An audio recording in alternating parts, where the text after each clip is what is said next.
दो बेहतरीन शेफ्स का कंपटीशन जो उनके करियर्स को एक नए मोड़ पे ले जाता है।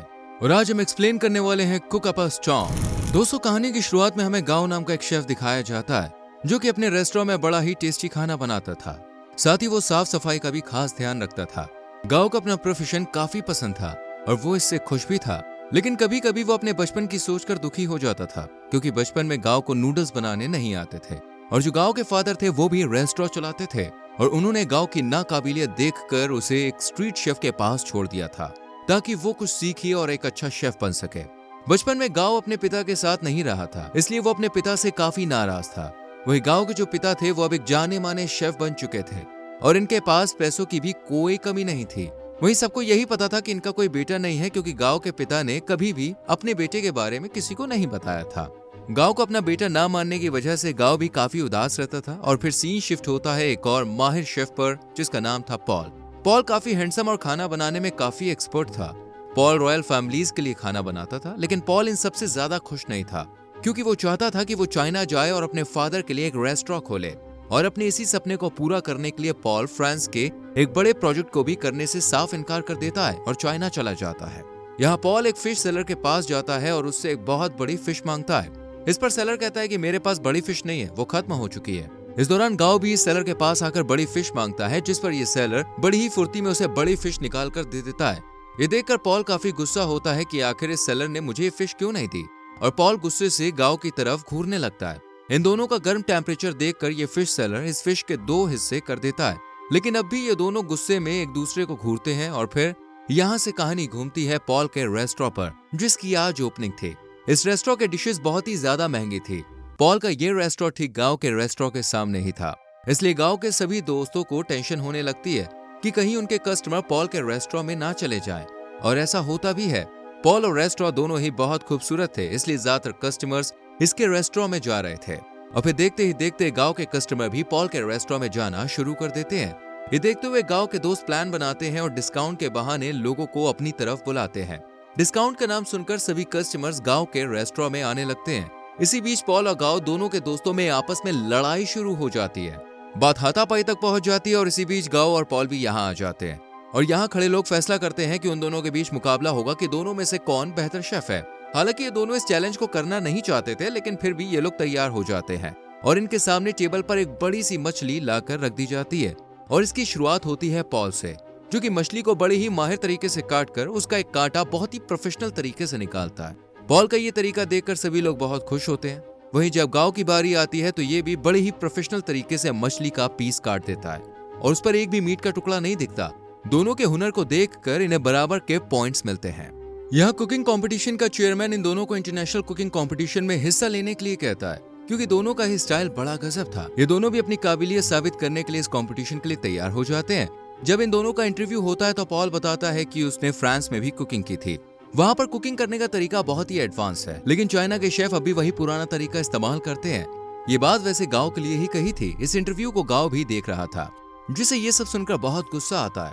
इसी दौरान यहाँ पॉल की एक दोस्त आती है और गांव के साथ साथ उसके सभी दोस्तों को रेस्टोरेंट में खाने के लिए इनवाइट करती है।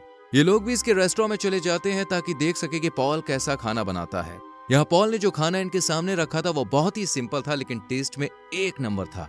इसके बावजूद भी गांव पॉल के पास जाकर बनाए हुए खाने को फेंक कर कहता है कि खाने का सिर्फ टेस्ट ही अच्छा होना जरूरी नहीं है, बल्कि लुक्स में भी अच्छा होना जरूरी है। पॉल गांव की बातें सुनकर पहले तो शांत रहता है, लेकिन फिर मीट को पकाने का चैलेंज देता है कि देखते हैं हम दोनों में से कौन कम टाइम में टेस्टी मीट बना सकता है। पहले गांव मीट को बहुत अच्छे से बनाता है और ये देखने में भी काफी टेस्टी लग रहा था। इस पर पॉल कहता है कि मैं तुम्हें इसी डिश को और भी कम टाइम में बनाकर दिखा सकता हूँ और इसका टेस्ट भी बिल्कुल इसी जैसा होगा। पॉल अपनी मॉडर्न टेक्नोलॉजी का इस्तेमाल करके इस डिश को टेस्ट में ठीक ऐसा ही बनाता है जैसे गांव की डिश थे। गांव भी दोनों डिश को सूंघ कर कोई फर्क महसूस नहीं कर पाता है। ये देखकर गांव गुस्से में अपने रेस्टोरेंट चला जाता है, जहां उसके मास्टर, जिसके पास इसके फादर ने बचपन में कुकिंग सीखने के लिए छोड़ा था, वो कॉल करके बताते हैं कि तुम्हारा फादर तुमसे मिलना चाहते हैं। गांव मिलने के बाद अपने फादर से कहता है कि आप मुझसे अब क्यों मिलना चाहते हैं, आपने तो मुझे पहले ही छोड़ दिया था। इस पर गांव के फादर कहते हैं कि अगर आज मैं तुम्हारे साथ होता तो शायद तुम यहाँ तक कभी पहुंच ही नहीं पाते। मैं चाहता हूँ कि तुम इसी कंपटीशन को जीतो। इस पर गांव कहता है कि मुझे आपके सपोर्ट की कोई जरूरत नहीं है। ये कहकर गांव चला जाता है। अगले दिन कुकिंग कंपटीशन शुरू होता है और यहाँ पॉल को स्वीट डिश और गांव को एक ट्रेडिशनल चाइनीज डिश बनाने के लिए कहा जाता है। पॉल अपनी मॉडर्न टेक्नोलॉजी के चलते वक्त से पहले ही डिश बना लेता है, वही गाओ अपना देसी अंदाज अपनाकर इस डिश को बनाता है। जब जजेस इनकी डिश को टेस्ट करते हैं तो इन्हें दोनों की डिश काफी पसंद आती है और ये दोनों को एक जैसे ही मार्क्स देते हैं, लेकिन विजेता तो सिर्फ एक ही बन सकता था। इसलिए जजेस सोच विचार के अनाउंस करते हैं कि उन्हें पॉल की मॉडर्न टेक्निक और खाना जल्दी बनाने का अंदाजा बहुत पसंद आया और टाइम मैनेजमेंट को देखते हुए इस गेम का विजेता पॉल को बना दिया जाता है। ये देखकर गाओ काफी ज्यादा उदास होता है और यहाँ से चला जाता है। कुछ दिनों तक गाओ वीडियो गेम्स खेल कर ही अपना टाइम गुजारता है। इसी बीच उसके मास्टर उसे मिलने के लिए आते हैं और उसे समझाते हुए कहते हैं कि एक हार से किसी की जिंदगी खत्म नहीं हो जाती है, तुम्हें आगे बढ़ना चाहिए। गाओ भी इनकी बात मान लेता है। दूसरी तरफ पॉल रेस्टोरेंट में अपने दोस्त के साथ इस जीत को सेलिब्रेट कर रहा था। पॉल का एक दोस्त कहता है कि क्या तुम मायो को अपने साथ इस कंपटीशन में नहीं ले जा सकते हो। इस पर पॉल कहता है कि वो मेरी सिर्फ असिस्टेंट है और फिर उसे तो खाना बनाना भी नहीं आता, ऐसे में मैं उसको कैसे लेके जा सकता हूँ। इसी वक्त मायो यहाँ 2 सूप के बाउल लाकर पॉल के सामने रख देते हैं और कहती है कि टेस्ट करके बताओ किसमें नमक है और किसमें नहीं है।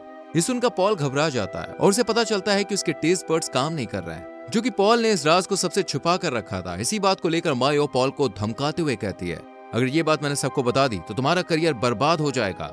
दरअसल मायो पॉल के दोस्त की गर्लफ्रेंड थी, इसलिए ये सब लोग मिलकर इसे धमकाते हैं ताकि ये सब आराम से इस रेस्टोरेंट को अपने हाथों में ले सके और ऐशो आराम की जिंदगी गुजार सके। ये सब सुनने के बाद पॉल बहुत हर्ट होता है और यहाँ से बाहर जाकर अकेले में शराब पीने लगता है। और तभी गाओ यहाँ आकर कहता है कि तुम कंपटीशन जीत कर भी इतने परेशान क्यों हो। इस पर पॉल कहता है कि भले ही मैं आज कंपटीशन जीत चुका हूँ, लेकिन इसकी वजह से मैंने बहुत कुछ खो भी दिया है। पॉल सामने लगे पोस्टर में देखकर कहता है कि मैं इन जैसा बनना चाहता हूँ। इस पर गाओ कहता है कि ये मेरे फादर है। ये सुनकर पॉल कहता है कि मजाक मत करो। फिर गाओ पॉल को अपनी पूरी कहानी बताता है और कहता है कि मैं इनके प्रोफेशन को अपना नहीं पा रहा था, इसलिए इन्होंने मुझे बचपन में ही अपने आप से दूर कर दिया था। ये सुनकर पॉल कहता है अब हम क्या कर सकते हैं। गाओ आइडिया देता है और ये दोनों इस पोस्टर पर शराब की बॉटल्स फेंक के मारते हैं। इन्हें काफी अच्छा महसूस होता है इससे, जिसके बाद ये दोनों अच्छे दोस्त बन जाते हैं और पॉल गाओ को लेकर अपने रेस्टोरेंट में जाता है जहां उसके दोस्त रेस्टोरेंट का सौदा कर रहे थे। ये देखकर पॉल कहता है कि तुम ये सब क्या कर रहे हो। पॉल का दोस्त पूछता है कि ये बताओ तुम अपने साथ इस इंटरनेशनल कुकिंग कंपटीशन में किसको लेकर जाओगे, क्योंकि इसमें तुम्हें एक पार्टनर तो चाहिए ही। इस पर पॉल गाओ को ले जाने का फैसला करता है और ये दोनों कंपटीशन की तैयारी में जुट जाते हैं। ये दोनों अपने अपने तरीके से एक दूसरे को सिखाते हैं और गाओ पॉल के टेस्ट बड्स को दोबारा जगाने में उसकी हेल्प भी करता है। ऐसे ही इनकी दोस्ती और भी गहरी हो जाती है और फिर आता है कंपटीशन का दिन, जब ये दोनों मिलकर एक स्वीट डिश को बहुत ही कम टाइम में बना लेते हैं। सभी डिश एक से बढ़कर एक थी और जजेस गाओ और पॉल की डिश की तारीफ करते हुए कहते हैं कि हमने आज से पहले इतनी टेस्टी डिश कभी नहीं खाई। यानी ये दोनों इस राउंड को जीत चुके थे। अब आता है थर्ड राउंड, जिसमें इनका मुकाबला गाओ के फादर से था। इसलिए पॉल गाओ को जाने के लिए कहता है, लेकिन गाओ पॉल से कहता है कि तुम मॉडर्न टेक्निक का इस्तेमाल करते हो जिसकी मदद से तुम इन्हें आसानी से हरा दोगे, इसलिए तुम जाओ। इस पर पॉल कहता है कि तुम्हारे पास खुद को प्रूव करने का और अपने फादर को हराने का बस यही एक मौका है। अब एक गाओ इस कंपटीशन के लिए राजी हो जाता है। अब कंपटीशन शुरू होता है और गाओ के फादर जल्दी जल्दी खाना बनाना शुरू कर देते हैं, लेकिन गाओ था कि शांति से खड़े होकर अपने बचपन को याद कर रहा था कि कैसे उसके फादर के छोड़ने के बाद उसे बच्चों ने तंग किया था।